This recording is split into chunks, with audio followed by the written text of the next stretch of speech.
You're watching Human by AI, and today we have with us Catherine Powers, founder and CEO at Constant AI. Let's explore how AI is reshaping our world and the credit union industry. Good afternoon and welcome to another edition of Human by AI. This is a really special podcast. This is my first ever podcast, and I'm also with a special human being, Catherine Powers. So, Catherine, just for our audience, I know we've been probably working over the last few months, so I know you personally. But for our audience, could you just quickly introduce yourself, what you do, and what gravitated you to the credit union movement? My name is Catherine York Powers. I'm the founder and CEO of Constant AI.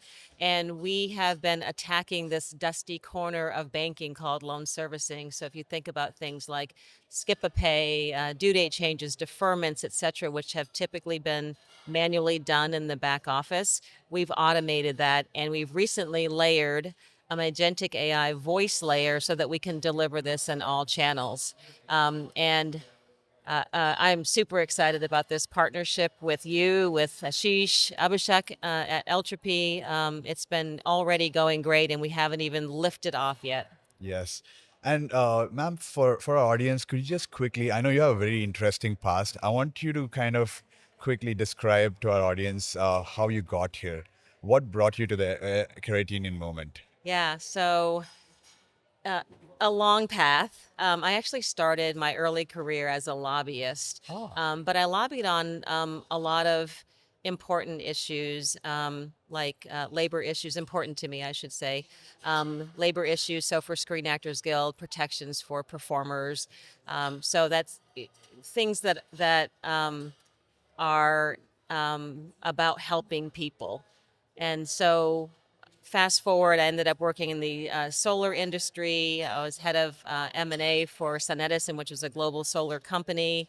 And again, it's a little bit of my do-gooder DNA, right? It's early days in solar energy when we were trying to find a way to reduce dependence on oil. And so something that I really cared about. And when that company exited and when I left SunEdison, I took some time off and wanted to think about what I would do next. And I actually started a different iteration of Constant. It was called Constant Energy, and we were producing loans for solar, like residential solar.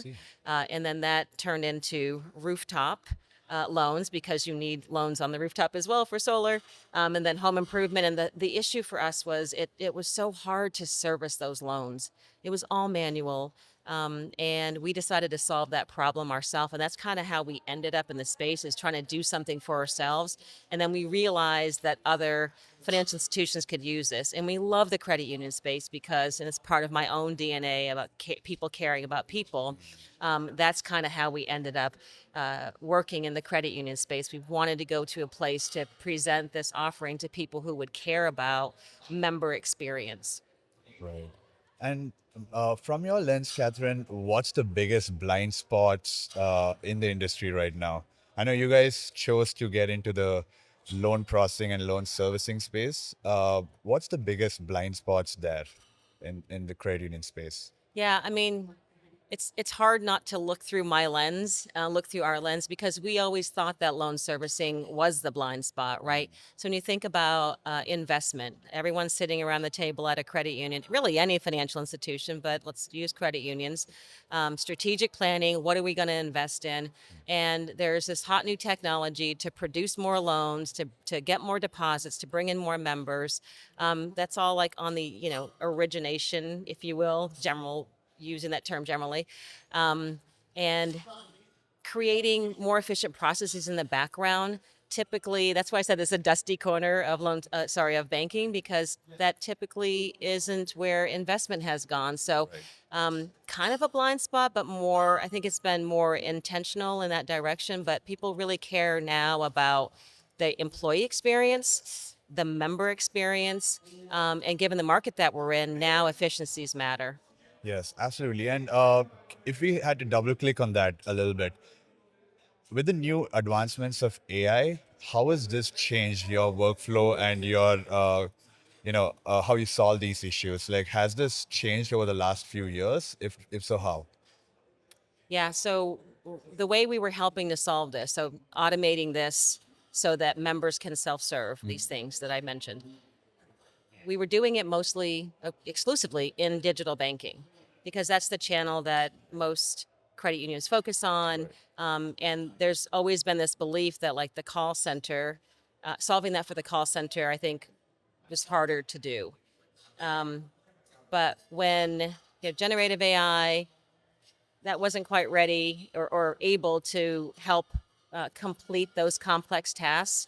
So we couldn't solve for the phone channel anymore, or yet. And I think over the past 18 months, when we've really seen agentic AI rise and mature, we felt comfortable looking across those other channels and applying this kind of automation in the same way, which is how we came up with Nia. Nia is the first AI skip and pay agent, but we're already upskilling her with due date changes and deferments and so forth. And so the technology, the expansion of use cases for agentic AI was a signal to us that we could cover these other channels besides digital banking. And you may have heard me say earlier that people are so excited that they've solved this in digital banking, whether it's us or somebody else, helping them solve that. But at the end of the day, if the average approval rate on a payment skip is 58%, Wow. means about half of their members are still calling, right? Because they get denied Yes. and they're still calling. So people who always call will always call. Indirect members are calling because they're not in digital banking. So you have the vast majority of members who are still calling. So we had to solve that problem, and agentic AI has helped us do that. Absolutely. And I think the major difference I'm noticing as well is AI is now able to do things. I think most of the nitty gritty problem solving is when we do stuff, right? So absolutely. Let's actually jump right into Nia. Can you tell us firstly, how did you come up with the name Nia? And what all capabilities or skills does Nia have as of today? And what are you Yeah. guys building on that? Yeah, so let me start by saying that the underlying state machine, we call it, that has the eligibility rules, the connections to the core, configurations, all of those things that have to be protected and deterministic, that we've used for the last 3.5, 4 years, is the same underlying infrastructure. So we have a deterministic core, an agentic shell, and that is how we deliver on voice with Nia. We wanted a short and memorable name, Nia, and Nia has AI in it. It's just backwards. Ah, okay. That's pretty cool. Yeah. And where are you seeing the biggest impact with Nia? Is it the efficiency, cost, experience, or all three? For what we're doing, Yeah. it's definitely hitting all three, and also revenue generating. So one of the reasons we chose Skip a Pay, because we've got 18 or so workflows that we do in digital banking. But for Nia, we chose Skip a Pay because huge member impact, right? Somebody cannot pay their loans. They're experiencing a hardship and they need it right in that moment, right? They can't, they don't want to apply for it on Friday and get it on Tuesday. And frankly, they might go delinquent in that time frame, right? And they're no longer eligible for that. So it's a loyalty moment between a credit union and a member, and credit unions collect fees on that. So it's a fee generating moment as well. And there's an efficiency play as well, right? So the back office doesn't have to like check all the eligibility rules against the core and then Yes. key all that information in. And humans are humans; they make mistakes, right? And they get tired, and skip a pay volumes get really high during the holiday season. So all those things together, it really does hit all those points plus revenue. And actually, you hit a point there, which I want to double click on. How is Nia changing the workforce in the credit unions? Because now most of these is done by AI. How are credit unions adapting to something like Nia, for instance? Yeah, it's interesting. I was just talking with John Anderson from Atlanta Postal Credit Union, which is now Center Park. And they've been with us for 3.5 years, for a long time in digital banking. And their servicing team can now work on more complex cases. It's just not that rote processing over and over and over again, which is error prone for that reason. But they now are empowered to work on more complex things. They have, moved teams of people into other things, and of course, reduction of staff just by attrition as well. And that's typically what we see. It's not like people are getting fired because we've automated things, and the same is not true for Nia or even for, I think, your voice products. It really is about empowering the teams to do the harder work, the more complex work where members need that extra support. Absolutely. And I personally believe we are in the world of abundance with AI. So with agentic AI or AI just coming into our life, I don't think we're losing jobs. We're just going to go into a mode of abundance, and we can just do more loans. We can just recover more. We can just service more, right? So I think we're going to go to a world of abundance, and I'm really hopeful for that. Okay, final question, Catherine. If we were sitting in the same chair next year in Emerge What do you 2027, mean if? when? Okay. What's your prediction for where AI is headed, and what do you think is going to happen in 2027? Yeah, I mean, Elon Musk is heavily investing in robots. I think we will be talking about robots. But honestly, uh, you know, credit unions are regulated financial institutions, right? And I think we'll be talking about a lot of the same things. Just like last year, when you were talking about generative AI, it hasn't gone away. The use cases have expanded. So we're talking about voice having agency, so agentic AI. And I think the use cases are really going to expand now that we are figuring out how to do stuff with the technology. Nice. So there's going to be humanoid robots servicing loans next Yes, year. exactly. All right. So maybe one last question, Catherine. How do you personally use AI? What's the best use case for you personally? Oh my gosh. I have 100x'd myself. Wow. So I will put this out there.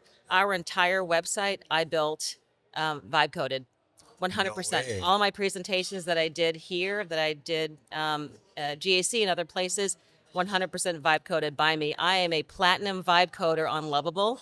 Lovable. On Lovable. Amazing. And it's because when we had our last website, it took us 4 months, a developer and a designer, and I still had to work with them to get the stuff out of my head on paper, get it translated, and I was like, I just want to do this. And I want to see if I can do it. It was a challenge to me.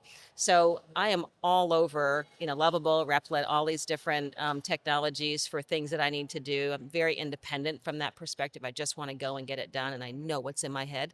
I am a super user of Claude for everything, right? My mom recently had a surgery, and I was looking up all the things that I should expect to do for her post-op care, all the way through, creating agents that help our team get onboarded quickly, to find stuff in the organization, and the use cases are really expanded for me. Amazing. Yeah. Catherine, pleasure. Yes. Thank you so much. You as well.